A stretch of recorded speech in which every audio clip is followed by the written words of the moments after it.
मैं S L Verma, निरंतर coaching.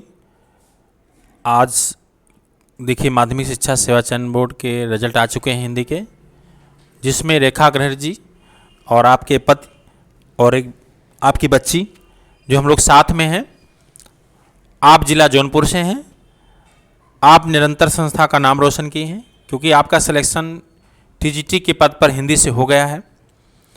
इसके अलावा आपने नवोदय विद्यालय में भी टीजीटी में साक्षात्कार आपने दिया है और आपने जेआरएफ भी उत्तीर्ण किया है और आपने पीएचडी का भी साक्षात्कार आप दे चुके हैं और मुझे पूरी आशा है कि उसमें भी आपका पीएचडी में आपका हो जाएगा। और आपका अगली परीक्षा का टारगेट जो असिस्टेंट प्रोफेसर है और जिस लगन और मेहनत से आपने पढ़ाई किया इलाहाबाद में, वो पूरी सफलता का श्रेय आपके पति जी का भी है और जिन्होंने आपको प्रयास किए यहाँ लाने में और निरंतर संस्था में पढ़े। और हमारे इस समर बहादुर जी से भी आप शिक्षा ग्रहण कर चुकी हैं। पहले गांव में आप पढ़ा करते थे, लेकिन इलाहाबाद में आकर आपने तीन सफलता को हासिल किया, चौथा लगा हुआ है और आज भी संस्थान से जुड़ी हुई हैं, आप पढ़ाई कर रही हैं।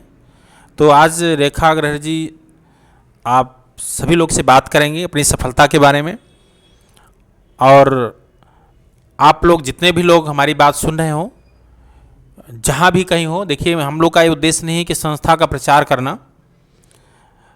हम लोग का उद्देश्य है कि कहीं भी आप रहिए, किसी भी कोने में, किसी भी विषय में, आप अपने फ्यूचर के बारे में ज़रूर ध्यान दीजिए। क्योंकि रेखा अग्रहर जी जब घर से, गांव से आकर के इतनी बड़ी परीक्षा जो लाखों की संख्या में कितने प्रतियोगी लोग परीक्षाएं देते हैं, बाहर होते हैं, उसमें एक सीट ले सकते हैं। तो आप लोग भी कहीं भी प्रयास करते रहिए। जैसे हमारे ही किसी शिष्य या शिष्या ने कहा कि सफलता एक दिन जरूर मिलती है, चाहे आज चाहे कल, मिलेगा जरूर। तो आपने वो चीज़ साबित कर दिया है कि, और माध्यमिक शिक्षा सेवा चयन बोर्ड में चयन हुआ, जो छोटी बात नहीं होती कि एक समझ लीजिए दो परीक्षाएं होती हैं यहाँ पे, कि एक बार रिटर्न परीक्षा पास करिए, उसके बाद साक्षात्कार दीजिए और उसके बाद जो ज्वाइनिंग होती है वहाँ भी आपके एक प्रकार से पूछताछ होती है। तो उसमें आपने परीक्षा को पास किया और एक का रिजल्ट लगा हुआ है आपका। तो मैं रेखा अग्रहर जी से आपको बात करेंगे आपसे। मैं रेखा अग्रहर, मायके से प्रतापगढ़ से, ससुराल से जौनपुर, आपके समक्ष उपस्थित हूँ। ये गुरु जी की कृपा है, हमने यहाँ शून्य से शिखर तक पहुँचा। यहाँ तक कि हमने पहली बार सर के यहाँ माइक भी पकड़ा, पहली बार इस तरह से बोलने का सुनहरा अवसर मिला। ये सब गुरु की कृपा है। गुरु की जितनी बड़ाई की जाए उतनी कम है। हम गुरु को सादर चरण स्पर्श करते हैं। हमारे लिए शब्द कम पड़ रहा है, लेकिन अब उतना ही शब्द है, वो अब हम अपनी अभिव्यक्ति देते हैं उनको। अच्छा, आप जब परीक्षाओं यहाँ पे इलाहाबाद आए तो बहुत सारे डर लगते होंगे आपको कि हम गांव से आए हैं, कई लोग इलाहाबाद पहले से तैयारी कर रहे हैं, तो कैसे हम इस परीक्षा को उत्तीर्ण करेंगे, ऐसा कुछ महसूस हो रहा था आपको? जी नहीं, हमको डर नहीं लग रहा था। हाँ, ये लग रहा था कि कभी हम परीक्षा दिए थे तो एक क्वेश्चन हमारा गलत हुआ था, ये हमको सर से मिल रहा है। हमको खुशी मिलती थी कि जो प्रश्न हमारा गलत हुआ था वो हमको मिल रहा है। अच्छा, जब आपने पहले एंट्री की आप कोचिंग में, जी, तो आपने टेस्ट दिया होगा, तो परीक्षा, जी, पहली परीक्षा जो दी थी, कितने अंक थे आपके? यहाँ पर हमारा 100 नंबर था सर। 100 प्रश्न थे आपके। जी। उसके बाद फिर परीक्षा देने से पहले तक कितने होने लगे थे आपके? होने लगे सर 120, 119, 118, 117। जी जी, हमने कभी नहीं सोचा था कि हमारा इस तरह होगा। तो कभी आपने सोचा था कि जेआरएफ हम नेट नहीं हो पा रहे हैं, जेआरएफ कैसे जी नहीं, हमने बहुत मेहनत किया था। जब लिखित परीक्षा हुआ तब हमने दिया, माइनस मार्किंग हुआ नेट का तब दिया, फिर ऑप्शनल होने लगा तब दिया। हमारा कभी भी नहीं हुआ, लेकिन हम बहुत अंक से कभी पीछे नहीं रहे। वो यहाँ गुरु का सानिध्य मिलना था, इसलिए हमको सफलता नहीं मिली। 1-2 अंक से हमेशा हम छटते रहे और इसके बाद हम जेआरएफ हो गए एक ही बार में। जैसे लंबी कूद के लिए पीछे दौड़ना पड़ता है, उसी तरह से हमारे साथ हुआ। हमको कई बार पीछे खींचा और एक बार में सफल कर दिया। कि जितना गम था कि इतनी बार नहीं हुआ, एक ही बार में इतनी अच्छी सफलता के साथ हुआ, इतने अच्छे कटाव के साथ हुआ कि वो सब गम भूल गया। बहुत अच्छा। कैसा महसूस लग रहा है आपको नौकरी पाकर? हमको ये अच्छा लग रहा है, ये महसूस हो रहा है कि सबसे सरल पढ़ाई करना है। जितने देर हम अपना समय बर्बाद करेंगे, समय रहेगा तो शैतान का घर दिमाग होगा, इधर की बातें उधर करेंगे, अच्छी बातें नहीं करेंगे। काफी लोग तो कहते हैं कि सबसे कठिन कार्य पढ़ाई करना नहीं, है। मोहब्बत नहीं होती है उनको पढ़ाई के प्रति, रुचि नहीं होता है। रुचि नहीं होता है। पढ़ाई सबसे सरल चीज़ है। हमने देखा कि उनको जितना प्यार होना चाहिए, जो एक तरह आशिकी की तरह होना चाहिए, वो नहीं होता है। हम लोग प्रथम प्राथमिकता किसी और चीज़ को देते हैं। हम घर से ठान के निकले थे, हम हो गए। अच्छा चीज़ के लिए रिस्क लेना पड़ता है। जो रिस्क लिया वो बहुत सफल हुआ, और रिस्क के डर से यदि हम पैर न बढ़ाएं तो हम कभी आगे नहीं बढ़ेंगे, अपने उसी कूप मंडूकता में डूबे रहेंगे। अच्छा, आपने जो संस्था में जब पढ़ती थी, जी फिलहाल आपने पहले से काफ़ी अध्ययन किए थे। हाँ, हमने बहुत मेहनत किया था। करना यहाँ पे तो 2-2 महीने लग जाते हैं उनको शतक लगाने में, तो आपने पहले से शतक लगा दिया जब यहाँ पे प्रवेश की? नहीं तो हमारा वो स्वाध्याय था, लेकिन हम जानते हैं बिना आपके सहारे मेरा नहीं होता, तब भी नहीं होता। मतलब ये कंफ्यूजन था आपके अंदर जो? जी। अच्छा, आपने परीक्षाओं को देते थे? ये आपकी मेहनत से मेरा शतक हुआ। जब हम कहीं से इस संस्था से नहीं जुड़े थे, इस तरह का हमारे पास कोई नोट्स नहीं था, कोई सहारा नहीं था। जब हम केवल स्वाध्याय से, तो हम 75 नंबर क्वेश्चन, 80 नंबर चाहे जैसे पेपर होते थे, लेकिन उसको भी हमने जी जान लगा के पाया था। चलिए, बहुत अच्छा लगा आपकी सफलता के लिए। और क्या मैसेज देना चाहते हैं कि और दूसरे लोग कैसे पढ़ सकते हैं? हम यही मैसेज देना चाहेंगे, जहाँ चाह वहाँ राह। हम जब पढ़ते थे, हमारी आशा थी कि हम ज़रूर बनेंगे, डिग्री कॉलेज में जाएंगे। एक प्रोफेसर सर थे, वो पढ़ाते थे तो हमको बहुत अच्छे लगते थे। अच्छे लगने का मतलब उनका व्यक्तित्व, उनका लेक्चर बहुत अच्छा लगता था। और वो कहते थे, जब मैं बोलता हूँ तो मैं नहीं बोलता हूँ, मेरे गुरुजी बोलते हैं, वो उतर आते हैं, जो मेरे गुरुजी के गुरुजी थे। तो हमको ये महसूस होता था, जब हम भी उस सीढ़ी पे होंगे तो हमको बोलना नहीं पड़ेगा, जो हमारे गुरुजी हैं वो उतर के बोलेंगे अंदर से। हमको केवल कॉन्फिडेंस की ज़रूरत होगी। तो हमने आया, पहली बार आपने हमको खड़ा किया, आपने कहा कि आप किस चीज़ की तैयारी के लिए आई हैं। हमने कहा, सर हम नेट क्वालीफाई नहीं कर पा रहे हैं। आपने कहा, वो पात्रता परीक्षा है, नौकरी लेके जाइए। तो हम कहे, अगर सर हम नेट क्वालीफाई नहीं होंगे तो हम डिग्री कॉलेज में कैसे जाएंगे? हमारी अंदर की कैपेसिटी, हमारी खुराक वही है। अगर हम कहीं नीचे जा पाते हैं तो हम बच्चों का नुकसान हो जाएगा हमारे द्वारा, क्योंकि हमारे अंदर जो क्वालिटी है कि तो हम अपनी प्रतिभा को दबाएंगे, नीचे लेवल पर उतरेंगे हम बच्चों के भविष्य के देखते हुए। लेकिन वो एक सीढ़ी थी, वहाँ से चलते हुए ही पार करना था। अब हमको विश्वास हो गया है कि हमारा असिस्टेंट प्रोफेसर में ज़रूर होगा, लगन लग गई है और होगा।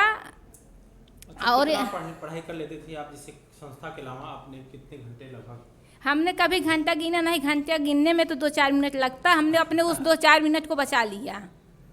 मतलब हाँ। जितना भी आपको खाने और सोने से जो भी पर्याप्त समझा, अपने पढ़ाई पे? नहीं, मेरा खाना सोना भी पढ़ाई था, मेरा पूजा भी पढ़ाई था।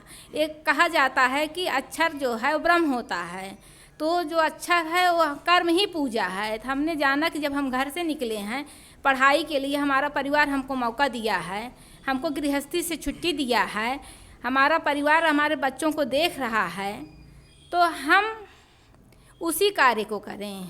हमने कभी ये नहीं पूछा कि बच्चे ने खाया कि नहीं खाया। जब खिलाने वाला है तो हम क्यों पूछे, जब हम दे नहीं पाएंगे। रिजल्ट आए होंगे, आपके नहीं हुए होंगे जी, तो आपको क्या, सबके यूट्यूब पे आप देखे होंगे सबके सफलता के बारे में, तो अंदर से क्या महसूस हो रहा था कि हम भी ऐसा करेंगे एक दिन? ऐसा हमको महसूस हुआ कि हमारी कहीं कमी ज़रूर थी। हमने ये फील किया, हमने ये फील किया कि हम उस योग्य थे, लेकिन हमें गाइडेंस की कमी थी। अगर परीक्षा के 1 घंटे पहले भी हमको अच्छा गाइड करने वाले मिल गया होता तो मैं असफल नहीं होती। मैं कट ऑफ पे थी, मैं हिंदी के सारे क्वेश्चन की थी, मैंने जीएस का 28 क्वेश्चन किया था और मुझको उसमें से 5-6 क्वेश्चन आ रहा था, और हमारे सारा कर डाला, उसमें मेरा 5-6 ही क्वेश्चन सही हुआ। अब मेरा पूरा हिंदी का ले गया। अब मेरे दिमाग में कहीं ये था कि हो सकता है जीएस में हमको पास करना कंपलसरी है, इसलिए हमने किया था। मैं देख रहा था, मैं टीजीटी पढ़ा रहा था, आप लोग आए जी, तो आप लोग टेट, सुपर टेट, उस समय टेट चल रहा था, आप लोग दोनों लोग आए थे पढ़े, जी। क्लास में पढ़े? नहीं, वो गार्जियन का दबाव होता है। गार्जियन कभी ये नहीं जानना चाहते कि हमारा स्टूडेंट, हमारा बच्चा बनना क्या चाहता है। वो क्या देखते हैं, इसमें ज़्यादा विज्ञप्ति है, इसको आप कर लीजिए, ये जल्दी फाइनल होगी। लेकिन बच्चे की कैपेसिटी क्या है, बच्चे की इच्छा क्या है, बच्चे को उस पढ़ाई से, उस सब्जेक्ट से मोहब्बत होगा कि नहीं होगा, वो नहीं समझ पाते हैं। प्रेशर देते हैं और ये कहते हैं नहीं तब नहीं पढ़ाएंगे। हमने कई लोगों को अब भी देखा है जिनकी हिंदी की तैयारी हो गई है, ससुर जी कहे हैं कि जब टेट पास कर लोगी तो तुमको एकदम फ्री कर देंगे हिंदी पढ़ने के लिए। अब पढ़ने के लिए फ्री करेंगे हिंदी के लिए, और रिजल्ट देखेंगे सुपर टेट का, टेट का। क्योंकि आप लोगों को पैसे की तो कभी दिक्कत नहीं रही है जी। क्या आपको आभास हो रहा है कि किसमें आपको अच्छा लग रहा है, ये सफलता मिलने पे सम्मान मिल रहा है कि वो पहले में आपको सम्मान मिलता था? नहीं, हमको सफलता मिलने में सम्मान लगता है।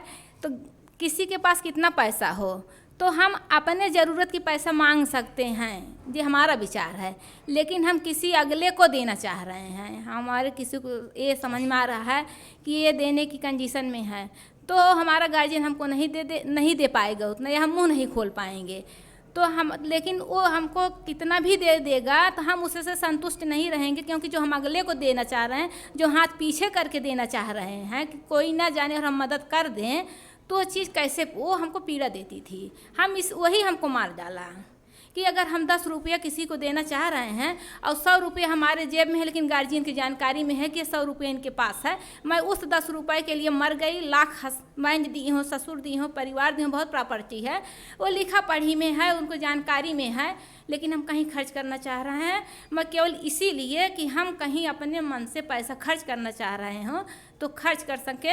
हम यहाँ पढ़ते हुए भी जो हमको पैसा मिला, हमने नाजायज़ कभी नहीं खर्च किया। हमने पॉकेट खर्च बचा के, कोई इलाहाबाद में ऐसा था कि जो फीस नहीं जमा कर पा रहा हो, किराया नहीं दे पा रहा हो, कोई मकान मालिक निकाल रहा हो कोरोना काल में, तो हमने उसकी मदद की। हमने पॉकेट खर्च दिखाया कि चाहे मैं अच्छे कपड़े पहन लूँ इसी पैसे से, कहीं भी खर्च कर दूँ, हमको पैसा खर्चा इतना चाहिए तो चाहिए, लेकिन हम उसको अपने मन से खर्च करूँगी।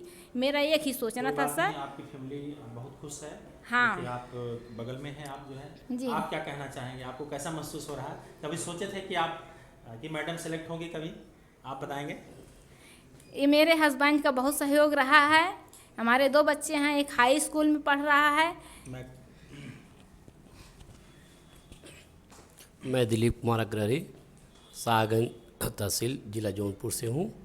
रेखा जी का हस्बैंड हूँ और हम एक अच्छे खासे परिवार से हैं। लेकिन बस ये है, सफलता जैसे कहा जाता है, सफलता उन्हीं लोगों को कदम चूमती है जो परिश्रम करते हैं। आज हमारी वाइफ ने साबित कर दिया कि पैसा होना एक अलग चीज़ है। पैसा सबके पास रहता है, लेकिन वह ज़रूरत के हिसाब से कहाँ खर्च करना है यह सबको मालूम नहीं है। सब अपने अपने पॉकेट से कहीं आप जो है गलत इस्तेमाल करते हैं। हम भी MA BEd हैं और हमने भी जो है कोशिश की, तैयारी की, लेकिन नहीं जो है चयन हुआ। जो है 72,000 में भी थे, इसके बाद जो है ये 68,500 वाले में भी थे, लेकिन नहीं हुआ।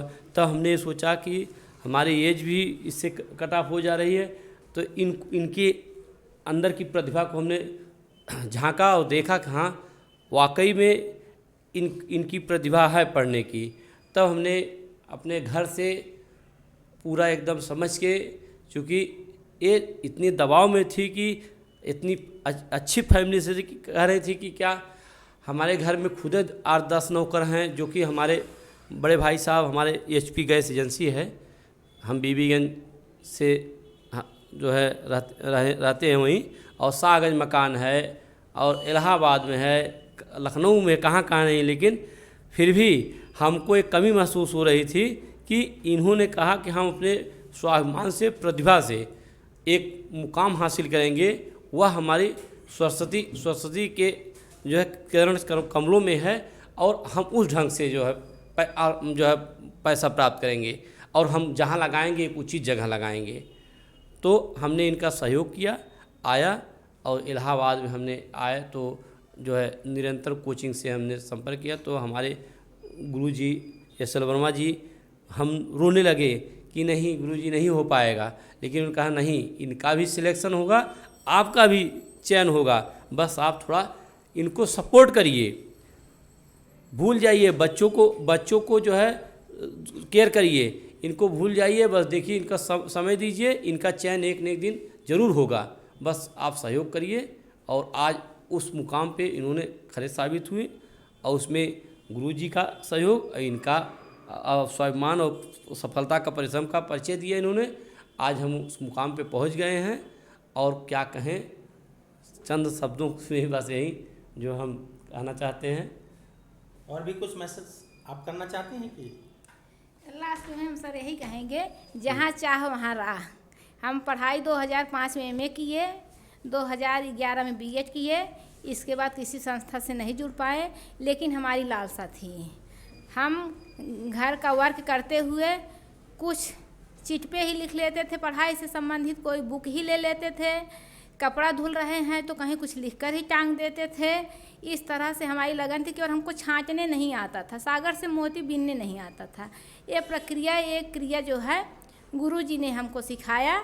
जब इतनी उम्र के बाद 2019 में मैं इलाहाबाद आई, हमको अब भी विश्वास नहीं हो रहा है कि गृहस्थी देखते हुए, शादी के होने के बाद, 2 बच्चे होने के बाद, कि हमको पढ़ने के लिए इलाहाबाद हम कदम रखेंगे। हमको मौका मिला, इलाहाबाद हमको अच्छा लगा, यहाँ की प्रकृति अच्छी लगी, सब कुछ सहयोग मिला। उनके सहयोग से, सर के सहयोग से, इस संस्था के सहयोग से हमको वातावरण इतना अच्छा लगा कि हमको मानसिक दबाव कहीं से नहीं हुआ। इसलिए तैयारी हमारी बढ़ती चली गई और हमारे सर जी किसी का मनोबल टूटने नहीं देते हैं। इसी सर की उपयोगिता के कारण आज हम लोग यहाँ तक पहुँचे हैं। हम यही कहेंगे कि जिसकी चाह जहाँ होगी उसको राह कहीं ना कहीं से मिल ही जाएगा। इसलिए चाह पैदा कीजिए। बस इन्हीं शब्दों के साथ हम अपने गुरुजी के चरण कमलों में वंदना करते हैं। इस बिटिया की वंदना करते हैं, देवी रूप में है। इन्होंने कहा, मम्मी छोटी थी, मम्मी आप जा सकती हो, 100 दिन के लिए जा सकती हो। 100 दिन का मतलब था कि 100 दिन तक ही गिनती होती है, तब ये 2 साल की छोटी थी। यानी 100% के लिए इन्होंने छोड़ा था, पूरा सहयोग दिया। यहाँ तक कि मैं कभी थक के सो जाती थी, घर पर आती थी तो कहती थी, मम्मी अभी आपकी आँख नहीं बंद हुई है, अभी तो 3 मिनट आप जाग लेंगी, जो किताब आप कहिए हम आपके पास ला के रख देते हैं, आप पढ़ते पढ़ते सो जाइएगा। तो हम इस बिटिया के चरण कमल की वंदना करते हैं, अपने पतिदेव की चरण कमल की वंदना करते हैं, इस चार अचर सबकी वंदना करते हैं कि सबके सहयोग से यहाँ तक पहुँचे हैं। इस तरह का हमारा विचार बना रहे, सकारात्मक समाज के प्रति जो दायित्व हो उससे हम कभी मुकरे नहीं। इन्हीं शब्दों के साथ हम सर की वंदना करते हैं। जय हिंद, जय भारत।